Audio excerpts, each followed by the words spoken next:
Good morning, all.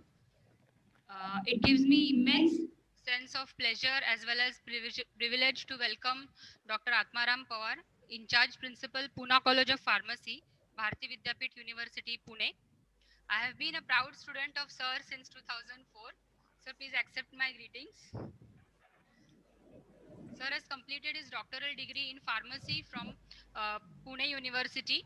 Sir has 28 years of the educational experience in the Institute of the Repute Pune College of Pharmacy, which has provided him an excellent opportunity to develop as a teacher, a researcher, administrator, and a pharmacist.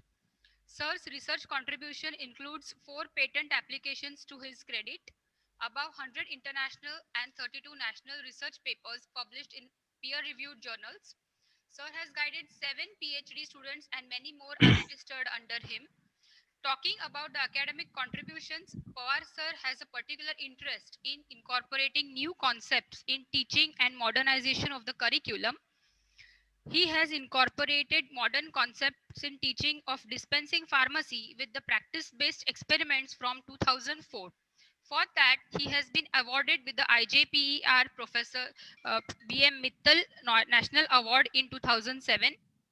Sir has authored 11 books, which is reflected by the inclusion of a new subject by many Indian universities on the name of my book entitled Modern Dispensing Pharmacy in the undergraduate curriculum. Sir is an active member of the various academic and professional bodies.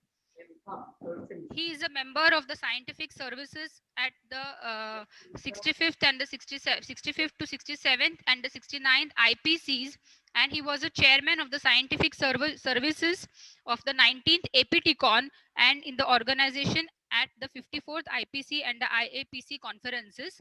Sir has also served as a member for the PharmD committee and a member of the BPharm syllabus committee, Pharmacy Council of India. Sir has served as a dean of the Bharati Vidyapit deemed university, BOS member at the University of Pune. She also served as a member at the Shivaji University, Kolhapur, BAMU, Aurangabad, Solapur University, KLE University, MIT, World Peace University, and the JSS University and Dr. D.Y. Patil University, Mumbai. Sir has worked as a secretary, IQAC, NAC, and as an advisory board NBA at the PCP since 2012. As apart from this, Sir has also a active social contribution. Sir has been designing the programs to reach out to the society to explain and uplift the image of the pharmacy profession. In the wake of this, Sir has published nearly 3 books in Indian vernacular languages, more than 70 articles in leading newspapers, and engaged 26 public meetings. He has also participated in 3 TV panel discussions, and from September 2018, Sir has launched a YouTube channel, Yes, I am a Pharmacist, addressing the patient related concerns about the drugs. Sir has also delivered more than 300 invited lectures, including the symposium speeches. Now, speaking about the professional contributions of Dr. Atmaram Pawar, Sir has trained thousands of pharmacists during his presidency of the IPA Pune. He started mega celebration of the NPW, that is the National Pharmacy Week celebrations, initiated at IPA Pune uh, Life Theme Achievement Award, and presently serving as a convener of the IPA Pune local branch. Sir is a recipient of 11 prestigious awards, which includes a international awards Healthcare Leadership Award by the World Health and the Wellness Congress in February 2020. He has earned 4 national awards, namely the Best Teacher Award at the 56th IPC Trust 2005, Professor B.M. Mittal National Award 2007, APTI's Teacher for the Year Award 2015, and the IPA Fellowship Award 2018, and also the in-house awards like the Outstanding Teacher in 2011 and the Best Researcher Award of 2015 in the Bharati Vidyapit University. With this, I welcome such a dynamic and a vibrant personality amongst us. So all of you, please give a warm and a vibrant welcome to Sir. Now I request Atmaram Sir to please take over and start with the lecture.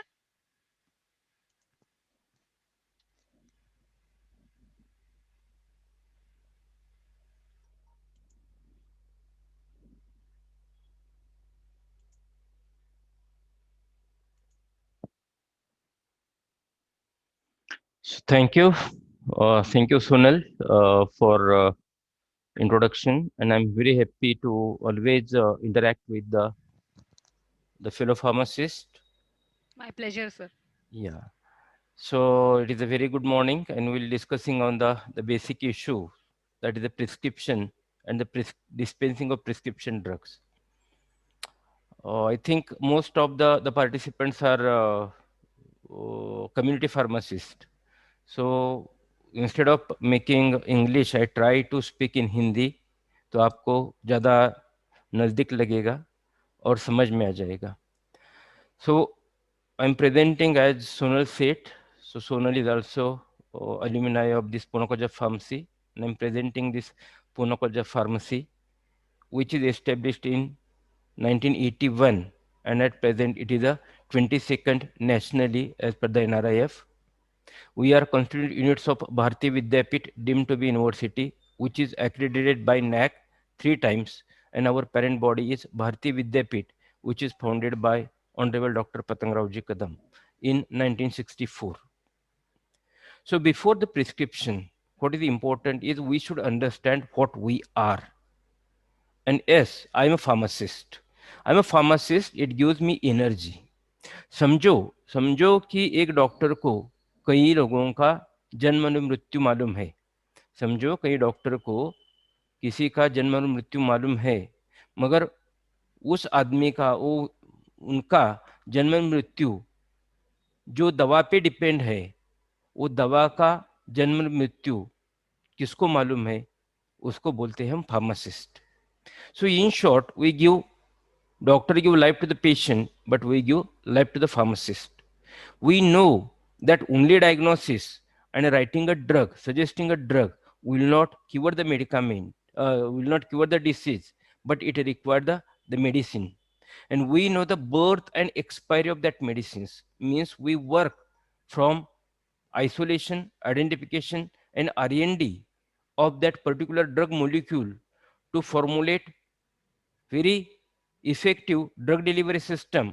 And in the community pharmacy setup, we ensure that the same medicament is consumed by the patient effectively or as per the schedule. That we call as a medication adherence. हम उसको बोलते हैं medication adherence और patient compliance. वो आदमी वो medicine time पे लेता है या नहीं लेता है. ये मेरी इतनी जिम्मेदारी है. डॉक्टर की जिम्मेदारी है एक डिसीज को डायग्नोसिस करना और ड्रग प्रिस्क्राइब करना, मगर मेरी जिम्मेदारी है ड्रग का संशोधन करना, एक ड्रग मॉलिक्यूल को टैबलेट कैप्सूल जैसे ड्रग फॉर्म में कन्वर्ट करना, उसको मैन्युफैक्चरिंग करना, उसको डिस्ट्रीब्यूट करना, उसको सेल करना, और वो जो पेशेंट है, मरीज है, वो दवा बराबर लेता है या नहीं लेता है, ये देखना. देखो हमारा स्कोप कितना है. इतना स्कोप है तो हमारी जिम्मेदारी बढ़ने वाली है, और पहले से ही बहुत है हमारी जिम्मेदारी. देखो साइंस या एजुकेशन पढ़े तो ये फील्ड है जी हाँ, हमारा बायोलॉजी और टेक्नोलॉजी दोनों भी मालूम है. पहले इंजीनियरिंग लोगों को टेक्नोलॉजी मालूम था और अभी भी है, और डॉक्टर लोगों को बायोलॉजी मालूम था, मगर फार्मेसी प्रोफेशन शुरू से है जिसको बायोलॉजी भी है, मैथ्स भी लगता है, फिजिक्स भी लगता है, केमिस्ट्री भी लगती है. ऐसा एक कोर्स है. तो इसलिए we develop very good dosage forms और ड्रग्स. मैं बोलूँगा तो हम हमारे काम ये सब आता है, क्योंकि एक एग्जाम्पल ले लो कि कई आदमी की एक अस्तालिन मांगता है, तो हमने अस्तालिन के 9 डोसेज फॉर्म बनाए हैं. एक टैबलेट है, रेगुलर टैबलेट है, सस्टेन रिलीज टैबलेट है, मीटर डोज इनहेलर है, डीपीआई है, नेबुलाइजर है, ऐसे करके सिरप है, इलिक्जर है. तो इतनी दवाएं, एक ही दवा थी, डॉक्टर को सिर्फ अस्तालिन लगने वाली थी, मगर हमने अस्तालिन के इतनी दवाई बनाई. तो क्योंकि हमें बायोलॉजी मालूम है और हम टेक्नोलॉजी मालूम है. अवर लोकेशन भी सोसाइटी में बहुत अच्छा है. एक हॉस्पिटल ले लो, हमारा सेटअप एंट्री में रहता है, या सोसाइटी ले लो, हमारा जो फार्मेसी है वो चौराहे पे रहता है. तो डॉक्टर से भी अधिक हम कई पेशेंट के साथ मिलजुल के रहते हैं, और हम इसका फायदा उठा सकते हैं कि भाई हमारी इमेज और दवाइयाँ रैशनली यूज होती या नहीं होती है, ये हमारे देखने की बहुत जिम्मेदारी हम पे आती है. और तीसरी लास्ट बात है कि डॉक्टर तो बहुत बिजी है, डॉक्टर ने जब पढ़ा था उसके बाद डॉक्टर को नॉलेज कौन देता है? तो अवर जो मेडिकल रिप्रेजेंटेटिव है और एग्जीक्यूटिव है कंपनी के, और या कंपनी उनको कॉन्फ्रेंस करके ये सब इंफॉर्मेशन देती है। So I teach doctor about the architect and functioning of the drug. इतनी जिम्मेदारी हमारे पास है। तो मैं बोलता हूं एक डॉक्टर और फार्मासिस्ट इस सोसाइटी के लिए बहुत एफडीसी है। एफडीसी इन fix dose combination, ibu para combination है ना, वैसा ही फार्मासिस्ट और डॉक्टर का कॉम्बिनेशन है। Because doctor know the disease but I know the drug delivery system. जैसा कि हमने बोले कि डॉक्टर को अस्थमा मालूम है, मगर अस्तालिन के 9 डोसेज फॉर्म हमें मालूम है, कौन सा डोसेज फॉर्म कब लेना हमें मालूम है। Doctor know the dose but I know the way of dosing. Doctor को मालूम है कि एक टैबलेट देनी है तो वो टैबलेट 20 मिलीग्राम की है, मगर वो सस्टेनली देनी है या रेगुलर देनी है। समझो सस्टेनली देनी है तो कई बार ऐसा होता है डॉक्टर सस्टेनली टैबलेट जो 40 मिलीग्राम की है उसको आधा आधा करते हैं और बोलते हैं कि ये आधा आप ले लो। भाई सस्टेनली टैबलेट क्यों बनती है? क्योंकि वो दवा से पूरी पीरियड में, पूरा जो दिन भर है उसमें थोड़ी थोड़ी दवा मिलने वाली है। समझो पेशेंट को सस्टेन रिलीज 20 मिलीग्राम चाहिए और हमने एक सस्टेन रिलीज 40 मिलीग्राम के टैबलेट को ब्रेक करके वो पेशेंट को दे दिया तो टॉक्सिसिटी हो जाएगी, उसको बोलते हैं डोज डंपिंग हो जाएगा, या उसको बोलते हैं सद्दाम का बॉम्ब मुद्दाम फोड़ देना, मीन्स एक्सीडेंट घड़वाना, इंसिडेंट घड़वाना।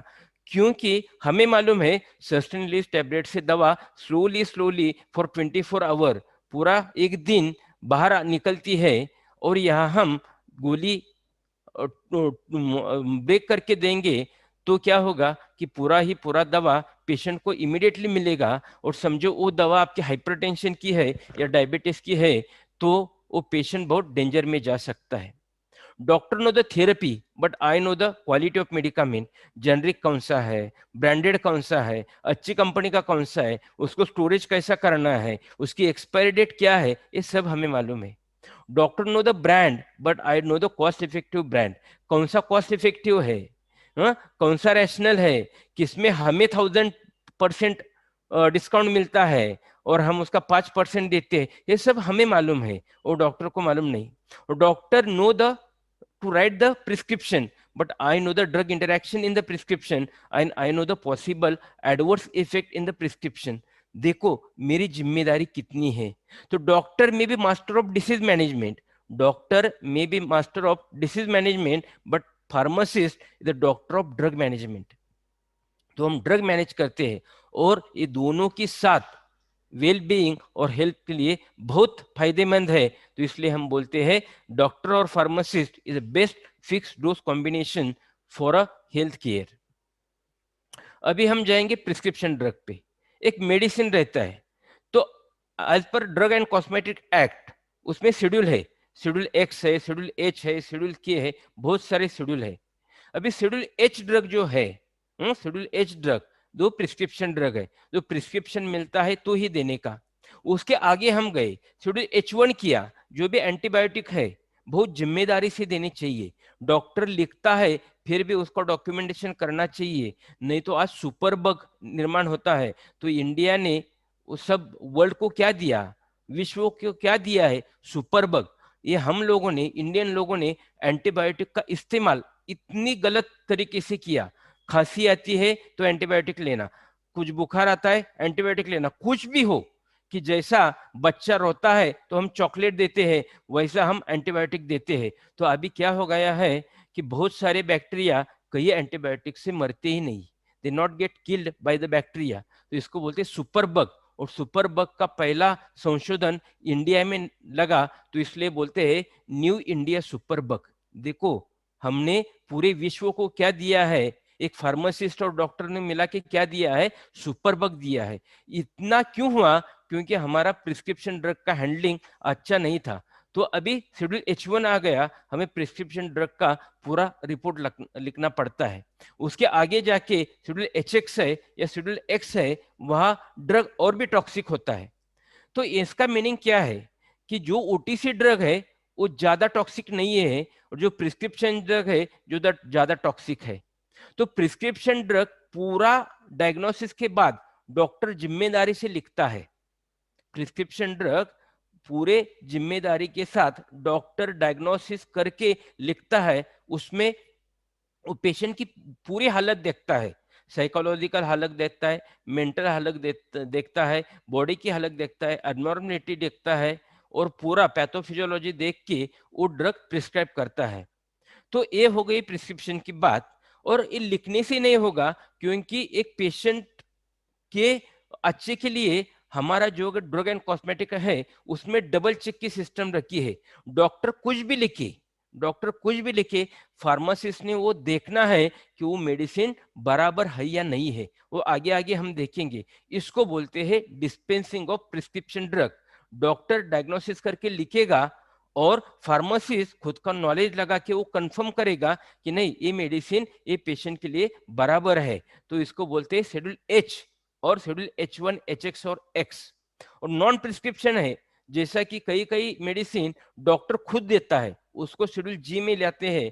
और ये सब हमारे ओटीसी मेडिकामेंट है जिसको डॉक्टर का प्रिस्क्रिप्शन नहीं लगता, मगर हमारी जिम्मेदारी रहती है कि मैं as a pharmacist, as a pharmacist I will do the thorough interaction with the patient. मैं पेशेंट के साथ गप्पे मारूंगा, पेशेंट काउंसलिंग करूंगा, उसको क्या होता है वो समझूंगा और मेडिसिन दूंगा। क्योंकि यहाँ ओटीसी देने के लिए मैं अकेला हूँ, डॉक्टर मेरे साथ नहीं है, पूरी जिम्मेदारी मेरी है। उसको हम बोलते हैं सेल्फ मेडिकेशन, उसको बोलते हैं हम ओटीसी मेडिकामेंट। और हम इसके आगे काम करते हैं जो इलीगल है, जिसको बोलते हैं सेल्फ मेडिकेशन। कौन भी आता है और बोलता है मुझे पैरासीटामोल दे दो, मुझे एजिथ्रोमाइसिन दे दो, मुझे सेप्रोड्रोक्सिल दे दो, और हम देखते हैं। उस टाइम हम भूल जाते हैं कि वो शेड्यूल एच ड्रग है, शेड्यूल H1 ड्रग है, और ये सेल्फ मेडिकेशन बोलते हैं। तो ओटीसी मेडिकामेंट और सेल्फ मेडिकेशन में फर्क है। OTC medicament where the pharmacist take the full responsibility of the medicament. So हम अभी जाएंगे प्रिस्क्रिप्शन ड्रग पे, और उसके लिए एक भारत ने 1940 में क्या क्या किया है।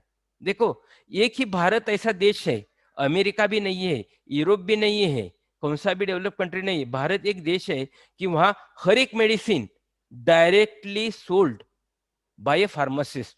फार्मासिस्ट लगता ही है उसको। फार्मासिस्ट के बिना मेडिसिन बेचना ये इंडिया में इलीगल है, बेकायदा है। ये आज मैं बोल रहा हूं, कब लिखा है? 1940 में। एक प्रिस्क्रिप्शन है फॉर सिंगल यूज है। एक बार डॉक्टर प्रिस्क्रिप्शन लिखता है तो उस पर एक बार ही दवा देनी पड़ती है, नहीं तो डॉक्टर ने उधर इंस्ट्रक्शन लिखनी चाहिए, उसको बोलते हैं रिफिल इंस्ट्रक्शन।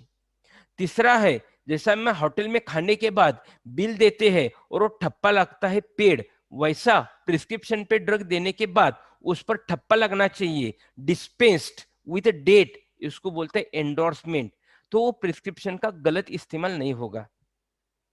और लास्ट जो बहुत बड़ा पॉइंट है, आप डिप्लोमा होल्डर है फिर भी आप एक एमडी कंसल्टेंट का प्रिस्क्रिप्शन रिजेक्ट कर सकते हैं। देखो, रिजेक्ट कर सकते हैं। तो इसलिए इंडिया में डबल चेक की सिस्टम है कि प्रिस्क्रिप्शन में एरर है, पेशेंट का नाम अच्छा नहीं लिखा, एज नहीं लिखा, सेक्स नहीं लिखा, हैंड राइटिंग अच्छा नहीं है, या एलोपैथिक मेडिसिन होम्योपैथ ने लिखी है, ऐसा कुछ है, तो आप बोलते हैं कि उधर वो स्टेट में ऐसा परमिशन नहीं दिया रहेगा, तो होम्योपैथ के डॉक्टर को बोल सकते हैं भाई आप एलोपैथिक का मेडिसिन मत लिखो। ये सब पावर कब दी हमें? कितने साल? 80 साल हो गए, 80 साल, 80 इयर्स बिफोर। हमने वो पावर यूज किए या नहीं यूज किए वो देखना जरूरी है। तो पहली पावर क्या थी कि हर एक फार्मेसी में हर एक दवा डायरेक्टली फार्मासिस्ट के माध्यम से ही वो पेशेंट को दी जाएगी। मगर आज हम देखते हैं, मैं मेरे बच्चों को लेके फार्मेसी में गया था, और मैं ऐसा हमेशा बोलता हूँ ना फार्मासिस्ट चाहिए, तो मेरा बच्चा मुझे बोला बाबा बाबा इधर तो फार्मासिस्ट नहीं है, कहाँ है? तो मैं बोला अरे राजा, फार्मासिस्ट जैसा गॉड जैसा है ना, खुदा जैसा है, भगवान जैसा है। हम्म, कल खुदा था, आज भगवान है, और ये इधर उधर भटकता है क्योंकि वो खुदा समान है ना, और फार्मेसी में वो ऐसा मुन्ना भाई फार्मासिस्ट बैठता है। देखो हमारे हालत क्या है। 80 साल पहले ये बताया था कि फार्मासिस्ट मेडिकल शॉप में चाहिए, और आज भी हम विदा फार्मासिस्ट और विदाउट प्रिस्क्रिप्शन दवा बेचते हैं, तो ये लॉ हमें, हमारी पावर इतनी बड़ी है मगर हमने ये पावर यूज की थी या नहीं की थी, उसको जानना बहुत इंपॉर्टेंट है। ये प्रिस्क्रिप्शन की डेफिनेशन देखो, जो डेफिनेशन 2015 में फार्मेसी प्रैक्टिस रेगुलेशन में आई है ना, वो ये डेफिनेशन मैंने 2004 में मेरा मॉडर्न डिस्पेंसिंग फार्मेसी का बुक है उसमें लिखी थी। आज और हमारे टीचर क्या पढ़ाते हैं या जनरल किसको भी पूछो क्या प्रिस्क्रिप्शन है, तो हर एक बोलेगा प्रिस्क्रिप्शन इज रिटन ऑर्डर। हमारी गलती हमारा टीचर उधर ही करता है। Prescription never be order, order नहीं थी, नहीं है और नहीं रहेगी। मगर कई हमारे टीचर ने खुद का माल मसाला भर के एक ऐसे छोटे छोटे बुक बनाए, उसमें खुद का डाला कि प्रिस्क्रिप्शन इज ऑर्डर, और हमारे सब फार्मासिस्ट पे बॉदरेशन आ गया। उनको ऐसा लगता है कि डॉक्टर जो लिखता है वो हमें देना है। ऐसा बिल्कुल नहीं है। आप डॉक्टर का प्रिस्क्रिप्शन रिजेक्ट कर सकते हैं, क्योंकि ये जो लिखा है, मैं बोलता हूं, इट इज अ रिटन और इलेक्ट्रॉनिक डायरेक्शन और डायरेक्टिव और requisite, it is not order, and you have full capacity to analyze it, and if it is wrong, don't dispense the medicament on it। ये capacity हमें कब मिली है? 80 साल पहले। उसका अभी 2005 ने पीसीआई ने क्लियर किया है। मैंने तो 2004 से चालू किया था। मेरा डिप्लोमा का बुक हो या डिग्री का बुक हो, ये डेफिनेशन आपको मिलेगी, prescription is not a order but is a requisite और इज डायरेक्शन। ये बहुत इंपॉर्टेंट है प्रिस्क्रिप्शन की डेफिनेशन समझना। मगर हमारा क्या होता है, प्रिस्क्रिप्शन की डेफिनेशन हम रट्टा मारते हैं, और यूजुअली हम एग्जाम में रट्टा मारने का क्वेश्चन पूछते हैं, उसको अंडरस्टैंडिंग नहीं करते। तो मेरा पॉइंट यही रहेगा, प्रिस्क्रिप्शन होने के बाद अंडरस्टैंडिंग करना चाहिए, और कैसा कैसा अंडरस्टैंडिंग करेंगे ये देखेंगे। देखो, ये प्रिस्क्रिप्शन जो है वो फॉर्मेट प्रिस्क्रिप्शन का मेरा 2004 के बुक में है, वो आज तक है। वो क्या बोलता है कि पहला डॉक्टर का पूरी जानकारी चाहिए, उसका रजिस्ट्रेशन नंबर चाहिए, उसका फोन नंबर चाहिए, उसका ईमेल चाहिए, क्योंकि इमरजेंसी में हम कहाँ जाएंगे, तो कंपलसरी किया है। पेशेंट की पूरी इंफॉर्मेशन चाहिए, इसमें एज और सेक्स इंपॉर्टेंट है। बहुत मेडिसिन प्रेगनेंसी में हम नहीं देते लेडीज को, तो सेक्स लिखना चाहिए, और सेक्स लिखा तो कई कई बार पूछना चाहिए कि आप लैक्टेटिंग मदर है, आप प्रेग्नेंट है, क्योंकि बहुत सारे मेडिसिन हम नहीं दे सकते। तो ये इंपॉर्टेंट है, नहीं तो प्रिस्क्रिप्शन गलत होगा, हम मेडिसिन रिजेक्ट कर सकते हैं। तीसरा है कि हमें डायग्नोसिस की नोट लिखनी चाहिए। क्यों लिखनी चाहिए हम आगे आगे देखेंगे, बहुत इंपॉर्टेंट है वो। बाकी प्रिस्क्रिप्शन पूरा कैपिटल लेटर में चाहिए, और डॉक्टर की साइन चाहिए, और जो रिपीटर है उसको रिफिल इंस्ट्रक्शन बोलते हैं। पहली बार मैंने इंडिया में, मैं मॉडर्न डिस्पेंसिंग फार्मेसी में पहली बार ये लिखा था, और आज ये हमारे रेगुलेशन में भी आ गया, क्योंकि डॉक्टर ने लिखना चाहिए कि मैं उसको रिपीट करूं या न करूं। एग्जाम्पल ले लो, प्रेग्नेंट लेडी है, उसको कैल्शियम लगता है, आयरन लगता है। बहुत सारे डॉक्टर क्या करते, 10 दिन का मेडिसिन देते, 15 दिन का मेडिसिन देते, उसके बाद वो लेडी जाती है और खुद का मेडिसिन लेती है। एक गलत है। तो क्या चाहिए कि भाई ने 15 दिन का दिया और रिफिल 3 किया, तो 3 टाइम 15-15 दिन का मिलेगा। तो नेक्स्ट टाइम वो मैडम आ जाएगी, तब तक ये मेडिसिन चालू रहेगा। उसको बोलते हैं रिफिल इंस्ट्रक्शन। पीआरएन, वो जो फिजिशियन डॉक्टर है, वो पेशेंट को बोलता है कि भाई इसको मैं एक फीवर की दवा दे दो, पैरासिटामोल दे रहा हूं, तुझे लगता है ना पैरासिटामोल की और भी जरूरत है, तो तेरा डिसीजन ले ले, मैं तुझे डिसीजन देने की पावर देता हूं। उसके बोलते हैं पीआरएन। एक डॉक्टर फार्मासिस्ट को बोलता है तू समझ के और भी ये दवा दे सकता है। और एनआर, नॉट रिफिल, एक कंपोज लिखी है मैंने, डाइजेपाम लिखी है, स्लीपिंग पिल लिखी है, तो मैं एक ही टैबलेट लिखूंगा और उसके सामने लिखूंगा एनआर। तो अभी एक ही टैबलेट उसको मिलेगी, उसको ठप्पा लगेगा, डिस्पेंस हो गया, तो प्रिस्क्रिप्शन के बाद उसको मेडिसिन नहीं मिलेगा। क्योंकि आज बहुत जरूरी है। आज देखो, बेटा बहू सब अमेरिका में है, एक बूढ़ा इधर रहता है, अकेला रहता है, थक जाता है बेचारा, नींद नहीं आती, तो वो क्या करता है, एक स्लीपिंग पिल का प्रिस्क्रिप्शन लेके आता है, और मन में आए तो वो 1000 और 100 ऐसा स्लीपिंग पिल मेडिसिन से परचेस कर सकता है। क्योंकि हर एक मेडिसिन फार्मेसी में जाएगा और एक एक दवा लेके आया जाएगा। 10 फार्मेसी में गया तो 10 टैबलेट स्लीपिंग पिल मिलेगी, और उसका वो गलत इस्तेमाल कर सकता है। तो इसलिए कब लिखा है हमें, 1940 में लिखा है। आप पढ़ाते हैं टीचर लोग, देखो लोग पढ़ते हैं क्या, देखो पढ़ते हैं और पढ़ाते हैं, तो सोसाइटी में क्यों नहीं करते हम ये फॉलो करना बहुत जिम्मेदारी का है। तो इसलिए प्रिस्क्रिप्शन का फॉर्मेट है जो 2004 से मेरे पास है, और ये आज बहुत जरूरी है यूज करना।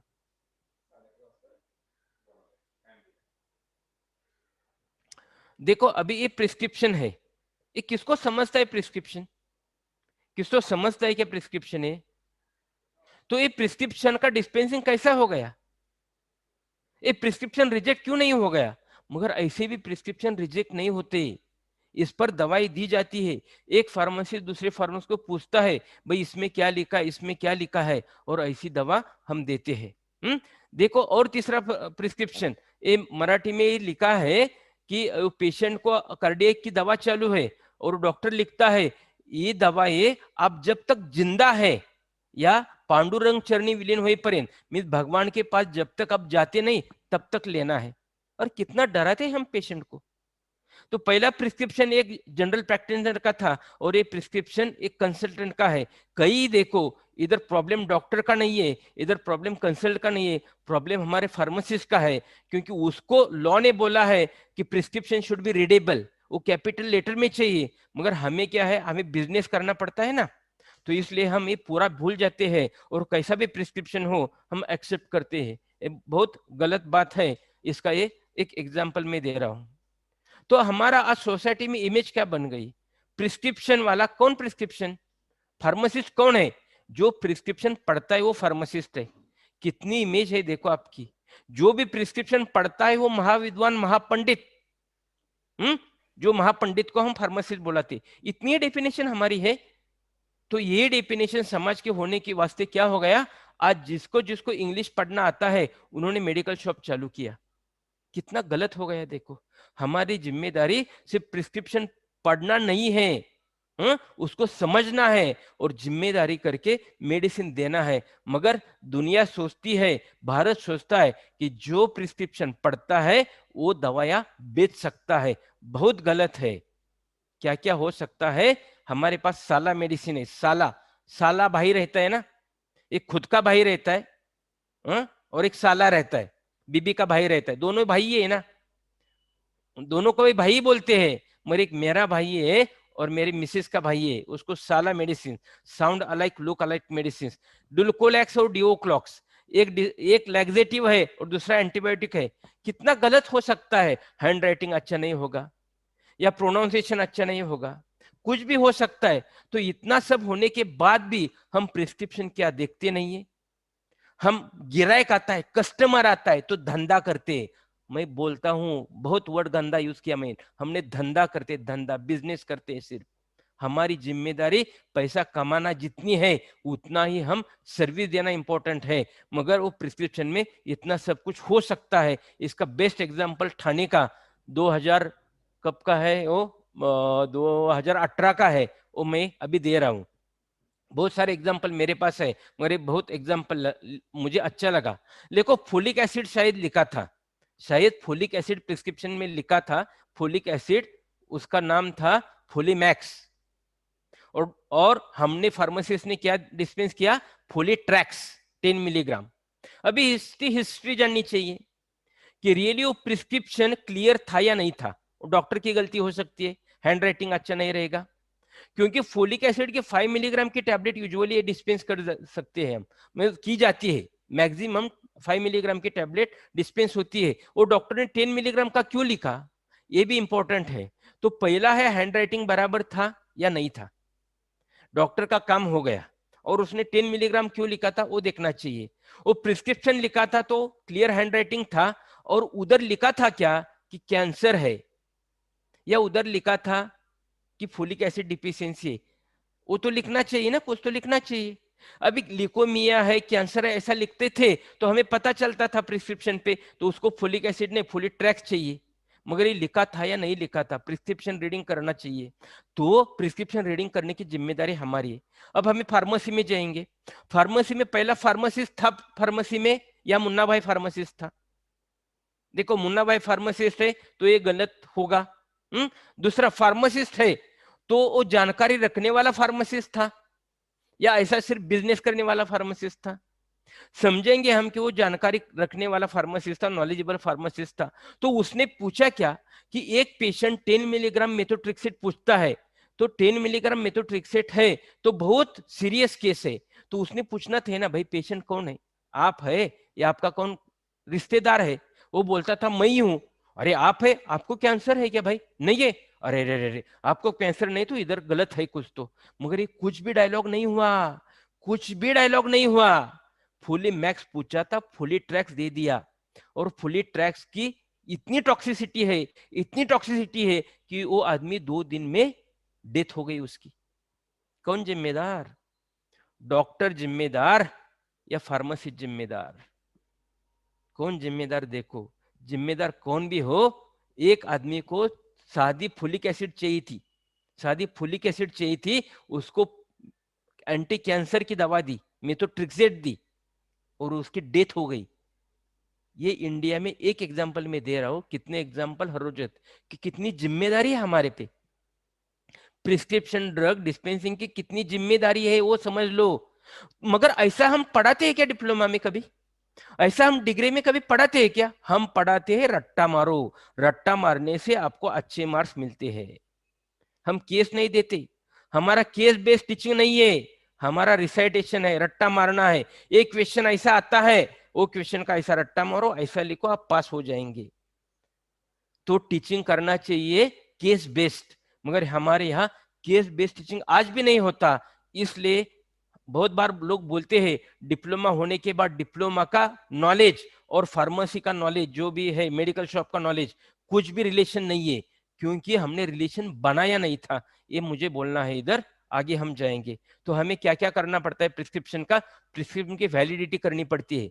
डॉक्टर कौन है, किसने लिखा है, प्रिस्क्रिप्शन पैड पे लिखा है या ब्लैंक पेपर पे लिखा है।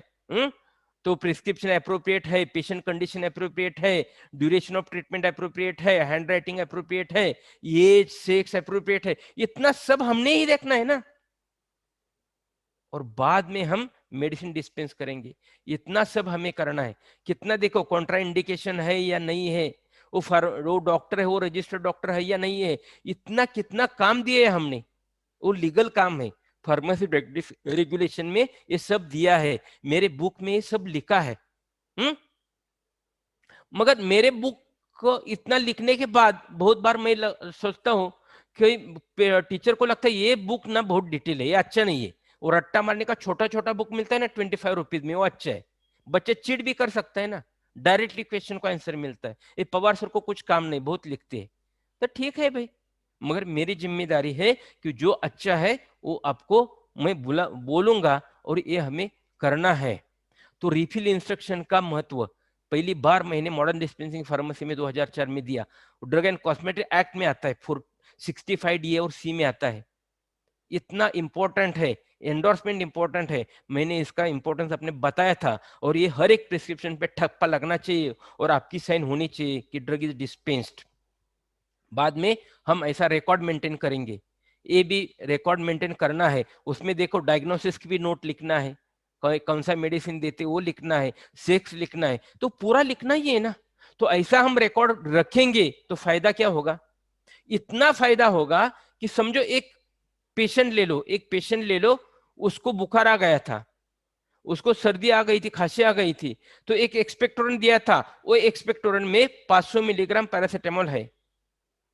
उसके बाद वो पेशेंट खुद आता है और क्रोसिन की टैबलेट लेके जाता है और 500 मिलीग्राम बन गया, तो 500 और 500 डबल मिल गया ना। तो ये भी पेशेंट का लिवर टॉक्सिसिटी हो सकता है, क्योंकि हमने पैरासीटामोल का डोज डबल किया। अभी ये हम हिस्ट्री रखते थे तो हम बोलते थे भाई वो क्रोसिन आप मत ले लो, क्योंकि आपको जो खांसी की दवा दी है ना उसमें ऑलरेडी पैरासीटामोल 500 मिलीग्राम है। कितना सिंपल एग्जांपल है देखो। और पहली तो बात थी फुलिक एसिड लगता था तो हम फुलिट्रैक्स नहीं देते थे पक्का, मगर हम रिकॉर्ड कभी भी नहीं रखते। हमें इंटरेस्ट है इन्वेंट्री में, कितना मैंने खरीदा और कितना बेचा। तो पेशेंट मेडिकेशन हिस्ट्री अमेरिका में बनती है, ऑस्ट्रेलिया में बनती है, कनाडा में बनती है। तो वो फार्मासिस्ट फैमिली फार्मासिस्ट बन गया और हमारे यहाँ दुकानदार बन गया, चाय वाला, पेपर वाला, दूध वाला, औषध वाला। रिपीट करता हूं मैं, चाय वाला, पेपर वाला, दूध वाला, औषध वाला, क्योंकि हम उनके तरह से काम करते हैं। हमें लगता है मेरा मेडिकल शॉप और किराना माल का दुकान, ग्रोसरी स्टोर एक ही है, कौन भी मांगे हम दवा दे। नहीं भाई, प्रिस्क्रिप्शन है आपका, आपको इतना सब करना पड़ेगा और बिल तो मुझे देना है। बिल देने से कितना फायदा होगा? तो bill is a proof of mistake of medication error. कुछ भी समझो, पेशेंट को बहुत फायदा है। उसकी डेथ हो गई तो मुझे समझता है कि डॉक्टर की गलती थी या फार्मासिस्ट की गलती थी। कंपनी एक्सपायरी डेट समझती है।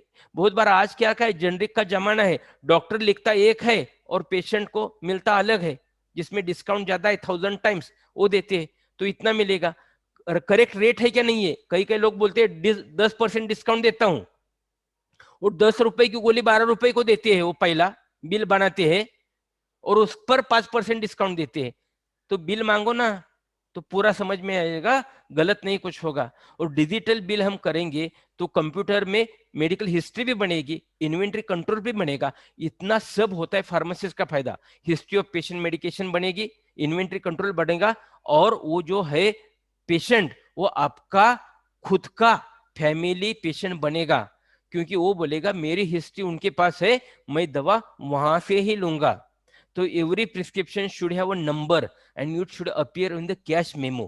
प्रिस्क्रिप्शन आता है ना, उसमें नंबर डालो ना, और कैश मेमो में आता है। इतना सब करेंगे, करने के बाद हमारी एक भी गलती नहीं होगी। एक भी आदमी जिसको फोलिक एसिड चाहिए वो मेथोट्रिक्सेट नहीं लेगा, फुली मैक्स लेगा, फुली ट्रैक्स नहीं लेगा, क्योंकि हम ऐसा सब रिकॉर्ड रखेंगे और बिल दे देंगे। रिफ्यूजल ऑफ डिस्पेंसिंग, हमारी पावर क्या है कि डॉक्टर ने लिखा हुआ प्रिस्क्रिप्शन हम रिजेक्ट कर सकते हैं। ओवर राइटिंग हो गया, सस्पेसियस हो गया। देखो आज मिट्स कोडिनिको है ना, मिट्स कोडिनिको, सबसे ज्यादा बिजनेस कहां से होता है? मेडिकल स्टोर से कम होता है, मगर जो भी जीपी लोग हैं ना, उनके पास से ज्यादा होता है। लोग नशे के लिए लेते हैं, नशे के लिए। तो यहाँ वो बॉटल मांगता है तो हमें पता चलेगा, 4 गोलियां स्लीपिंग की मांगता है तो हमें पता चलेगा, कोरेक्स की बोतल मांगता है, फेंसिडिल की बोतल मांगता है तो पता चलेगा। तो ये सब हमारी जिम्मेदारी है। हैंड राइटिंग की खराबी है, एज 6 नहीं लिखा, तो आपको पावर दी है लॉ ने कि आप प्रिस्क्रिप्शन रिजेक्ट कर सकते हैं। तो ये सब बातें मैंने मेरे बुक में लिखा है। हैंडबुक फॉर कम्युनिटी फार्मेसी देख लो, या फार्मास्यूटिक्स 2 करियर का जो है आपको डिप्लोमा के लिए, उसमें देख लो, या मॉडर्न डिस्पेंसिंग फार्मेसी देख लो। ये पूरा मैंने अच्छी तरह से लिखा है और बहुत जगह अच्छा चला है। जो नया सिलेबस आने वाला है उसकी भी तैयारी इस लेवल से ही करेंगे हम। बच्चों को सिर्फ पास करने के लिए नहीं पढ़ाएंगे, तो हम रियली फार्मासिस्ट को डेवलप कर सकते हैं और हम बन सकते फैमिली फार्मासिस्ट। फैमिली फार्मासिस्ट की जरूरत क्या है मैं इधर बताता हूँ। एक मैडम है ना, वो पूना की मैडम है, उसको जवान बनने का था, तो अभी वो एक 50 ईयर्स की बन गई थी। तो पहले ना बहुत जवान थी, हर एक आदमी देखता था, खुदा तो जाने उनका जो हस्बैंड है उसकी तो नजर नहीं हटती थी। मगर आजकल मैडम को ऐसा लगा कि मुझे कौन देखता नहीं, डिमांड में नहीं है। तो मैडम ने सोचा कि हम कुछ तो चमत्कार करेंगे, दवा खाएंगे। तो फार्मासिस्ट के पास गई, फार्मासिस्ट को बोली कि मुझे एक जवान बनना है।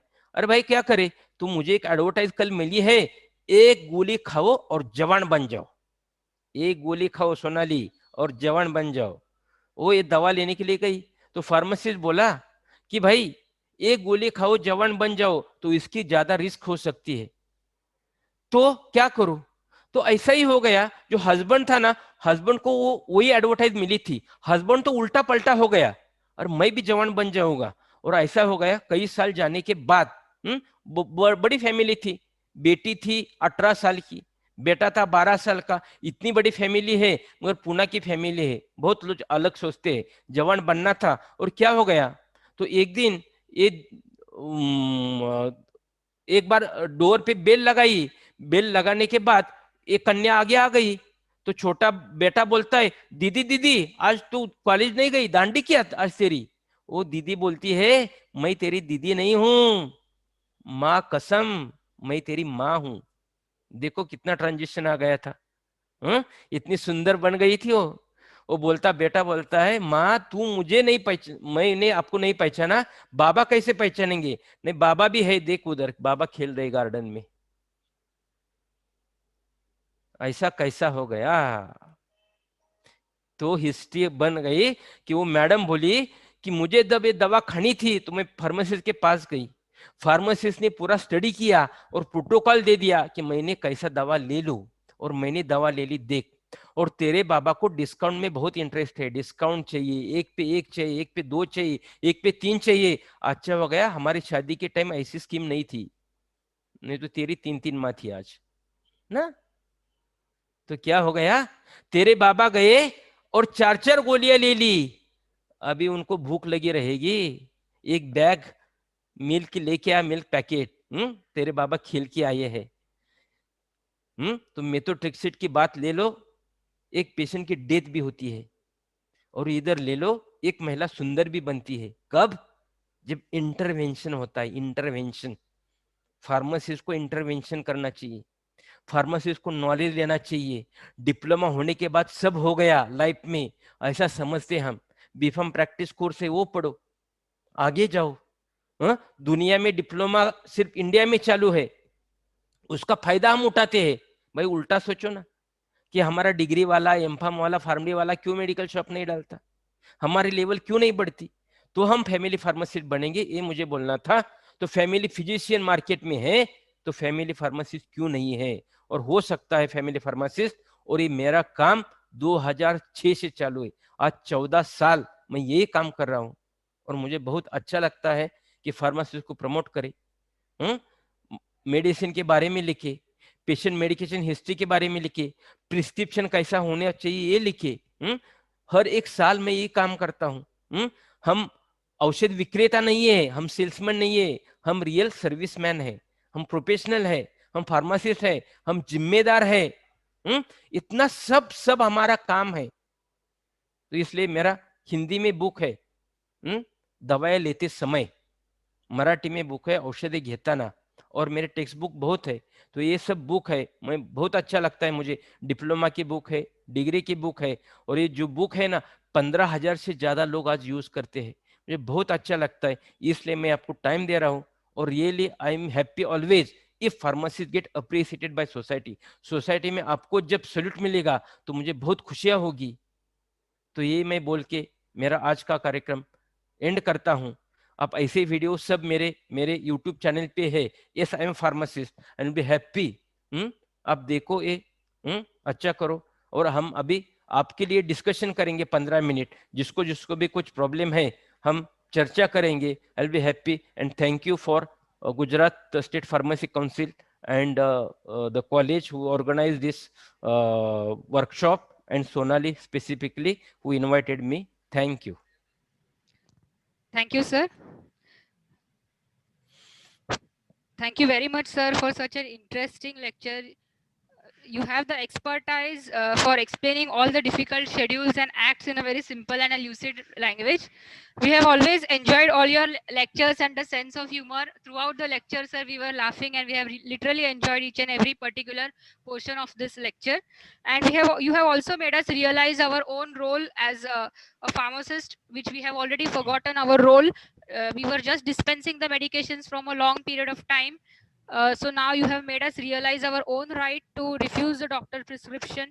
We can also work as a family pharmacist, not only just as a medicine seller. We can just uplift our profession by thinking in a different way, out of the box, as well as practicing in a more appropriate manner.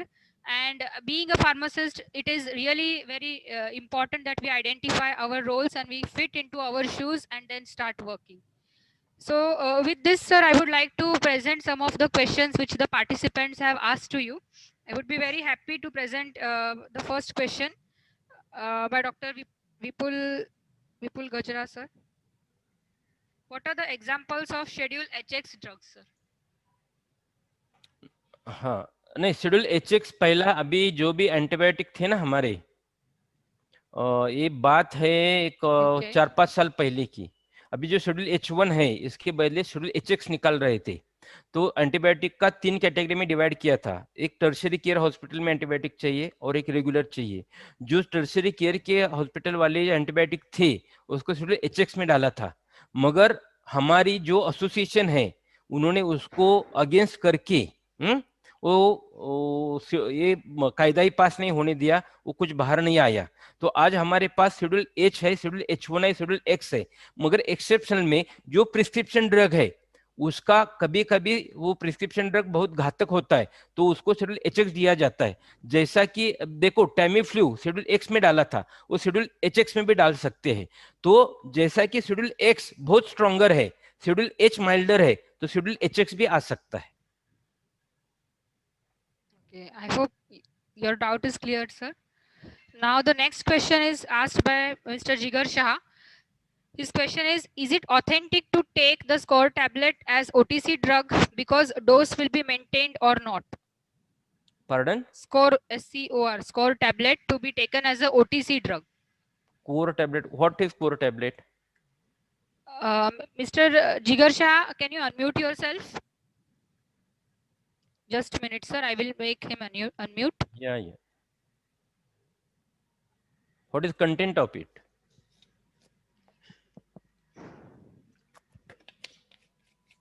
Jigar Shah, now you are allowed to talk. You can ask your question. Are you there?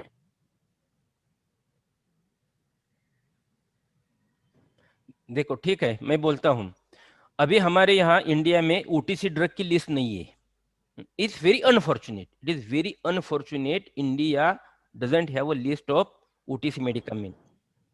तो schedule K है, schedule K है हमारे यहाँ 1940 में निकला था। Schedule क्यों निकला था? क्यों ये इंडिया में छोटे छोटे गांव है, वाड़िया बस्तियां हैं, वहां डॉक्टर नहीं है, फार्मासिस्ट नहीं है, उधर भी कम से कम रेगुलर दवा मिलनी चाहिए। जैसा पेन किलर मिलना चाहिए, एंटीपायरेटिक मिलना चाहिए, एक्सपेक्टोरन मिलना चाहिए, पेन किलर मिलना चाहिए, ऑइंटमेंट मिलना चाहिए, डायरियल मिलना चाहिए, लैक्सेटिव मिलना चाहिए, ऐसा प्रोविजन शेड्यूल के। अभी शेड्यूल के जो फोरेंसिक फार्मेसी का है ना, वो पढ़ो, उसमें लिस्ट दी है। वो जो शेड्यूल के एक्सटेंड होके हमने उसको OTC ड्रग बनाया है, इंडिया में OTC नहीं। तो ये पैरासिटामोल है हमारा, पैरासिटामोल देखो ये OTC है, मगर ये पैरासिटामोल हम ज्यादा लेंगे या ड्रिंक के बाद लेंगे पैरासिटामोल, तो लिवर डैमेज सबसे ज्यादा हो सकता है। जो एस्प्रिन है, डिस्प्रिन। हाँ बोलो। Yes, sir. You can ask your question. इसको पूछना है, एक एग्जांपल और भी देता हूँ। डिस्प्रिन है, डिस्प्रिन हम लेते हैं, मगर डिस्प्रिन 18 साल के नीचे वाला बच्चा जब लेता है तो उसको रेज सिंड्रोम आ सकता है। डिस्प्रिन एक प्रेग्नेंट रेगुलर लेडी लेती है, पीरियड्स में पेन आता है, इसलिए उसको ब्लीडिंग ज्यादा आ सकता है। तो ये प्रॉब्लम है। अब हमें मालूम है अभी इकोस्प्रिन ब्लड थिनिंग के लिए दे सकते, तो उसका 75 मिलीग्राम पूरा दिन में चलती है, सस्टेन रिलीज है। यहाँ तो 300 मिलीग्राम है, एक साथ लेंगे, कितनी टॉक्सिटी हो सकती है। तो जो भी मेडिसिन आज हमें दिए है वो शेड्यूल के में उतने सेफ नहीं है, मगर उस टाइम की सोच थी, 1940 की सोच थी। तो आप मेरा वीडियो चैनल देखो, OTC करके एक पार्ट है, उसमें सब ये लिस्ट हमने दी। बोलो और। Thank you, sir. Now I would like to ask one question. ये मेरा खुद का question है, sir. That why dispensing pharmacy practice is not possible in India? There is such a huge demand for practicing the dispensing pharmacy, and how we can do it if anyone wants to practice? What are the methods to do that? नहीं, हम आज भी dispensing ही करते हैं, मगर हम dispensing हम cell करते हैं। Practice, pharmacy practice. तो प्रैक्टिस करना चालू करना चाहिए ना, मगर हमें उसके क्या लगता है, हमें हमारा बिजनेस जाएगा। क्योंकि मैं करता हूँ ना, पड़ोसों नहीं करता, मेरा कंपटीटर नहीं करता। तो मैं इस पर एक जोक बोलता हूँ, ऐसा है कि देखो एक डॉक्टर ना सस्टेनलिस टैबलेट देता है, और वो फिर वो लेके प्रिस्क्रिप्शन लेके वो फार्मासिस्ट के पास आता है। फार्मासिस्ट देखता है तो उसने सस्टेनलिस टैबलेट लिखी थी, मगर आधी आधी लिखी थी, half in the morning half in the evening. तो फार्मासिस्ट को मैंने ट्रेन किया था। वो फार्मासिस्ट बोलता है वो पेशेंट को, भाई सस्टेनलिस टैबलेट ब्रेक करना नहीं है, सस्टेनलिस टैबलेट ब्रेक नहीं करना, क्योंकि डोज डंपिंग हो जाएगा, टॉक्सिसिटी आ जाएगी। तो डॉक्टर को बोल देते रे कि वो प्रिस्क्रिप्शन बदल के देना है आपको। वो डॉक्टर के पास जाता है और डॉक्टर बोलता है, अरे तू किसके पास गया था? उसके पास गया था क्या? अरे वो शाना बन गया है, वो ट्रेनिंग वगैरह करता है ना, थोड़ा शाना बन गया है, तो उसके पास मत जा, तो बाजू वाले के पास जा। तो बाजू वाला तो खड़ा ही था, आता है तो वो पहला बोलता है, नमस्कार नमस्कार सर, आप हमारे यहाँ कभी आते नहीं थे, अच्छा हो गया मेडिसिन के लिए हमारे यहाँ आ गए। क्या देना है? अच्छा ये देना है क्या? सस्टेनिलिस टैबलेट देनी है आपको? हाँ मैं देता हूँ। देखो हे सस्टेनिलिस टैबलेट ले लो, और एक खरबत्ता ले लो, खलबत्ता मोटर पेसल ले लो। वो सस्टेनिलिस टैबलेट आधा आधा करके क्या, पूरा चूरन करके खा लो, मगर मेरा धंधा बढ़ाओ, मेरे पास आ जाओ। ये हमारी मेंटेलिटी है। हमने सबने सोचा तो सब हो सकता है, मगर हमारी कंपटीशन क्या है? 10% दे दो, 10% दे दो, बाकी कुछ नहीं। तो Very ये true. हमने मैसेज सोसाइटी में ऐसा दे दिया कि हमारा काम सिर्फ दवा बेचना है और हम डिस्काउंट पे बेचेंगे। तो हमारा हमारा नॉलेज हमें कुछ नहीं है। हमने डिप्लोमा पढ़ा क्योंकि सर्टिफिकेट लगता था, भाई हमने उसको तोड़ दे दिया उस दिन, लगाया है सिर्फ। हमारा और उसका रिलेशन कुछ नहीं है, डिप्लोमा का और मेरा रिलेशन कुछ नहीं है। अभी मेरा धंधे का टाइम है, मैं धंधा करूंगा। ये हमारी मेंटेलिटी है। कई बीएमएस बीएचएमएस डॉक्टर है, उसके सामने भी लाइन लगती है ना एलोपैथिक मेडिसिन के लिए। तो हम तो फार्मासिस्ट है, हमारे सामने क्यों नहीं लाइन लगती? हमारी लेवल हमने बनाई नहीं, हमारी इमेज हमने क्या बनाई, ये इंपॉर्टेंट है। कभी भी लेट नहीं होता, आज से चालू करो। होता है, अभी फार्मडी वाले लोग आ जाएंगे, बीफार्म प्रैक्टिस वाले लोग आ जाएंगे, स्लोली चेंज होगा। मगर ड्रास्टिक चेंज होना चाहिए, वो होगा नहीं, स्लोली चेंज होगा। हर एक दुनिया में एक एक भी एरिया में निकलता है ना अच्छा, उसके पास लोग जाएंगे। मगर हमारा तरीका है किराना माल जैसा है, डिस्काउंट पे चलने वाली प्रैक्टिस बन गई है। तो इसलिए इंडिया में ऑनलाइन फार्मेसी बेकायदा है। ऑनलाइन फार्मेसी को सुप्रीम कोर्ट ने बोला है कि इलीगल है, फिर भी आज चालू है। That clears many questions around it, sir. And I am really hopeful that all the pharmacists who are attending today's program will definitely make an effort towards practicing the pharmacy by counseling and not just by selling the drugs. One request to all participants that sir has a very good YouTube channel. Yes, I am a pharmacist. तो आप लोग सब उसको subscribe करो for getting the latest updates, because जो knowledge आपको daily dose में मिलेगा that will be really very helpful to you. And you have seen that how sir is explaining each and everything in a very simple language. With this, sir, I take a leave from you. Thank you so much for sparing your invaluable time and joining us and sharing valuable information to all our pharmacists. Thank you so much, sir. On behalf of Sri Naran Bhai Lalbhai Patel College of Pharmacy, I thank you. Thank you so ये much. Have a यही great channel day. आपका, ये भी recording वो YouTube channel पे आ जाएगा, Sonali madam मुझे भेज देंगी। हाँ. आप सब हिंदी में बात सुनेंगे, अभी मराठी में और इंग्लिश में वो चैनल, वो पहला रिकॉर्डिंग रहेगा हिंदी वाला। Thank you. Thank you so much, sir. Have a great day, sir.